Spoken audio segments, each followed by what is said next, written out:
Candidate number 12. Anakan mo na ako, kakasabi niya nga lang na ayaw niya ng ano eh.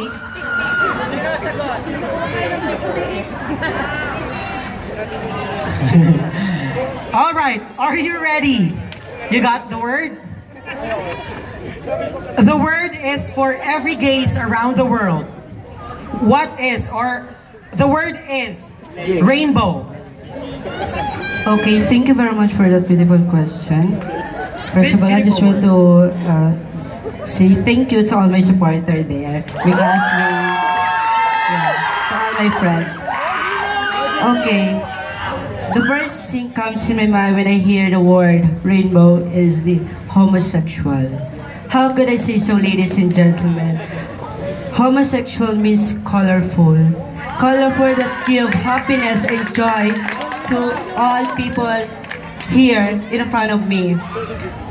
Because I do believe that homosexual give an enjoyment. And I do believe that homosexual exists in this society. And I'm proud to be represent the LGBT community. Thank you very much.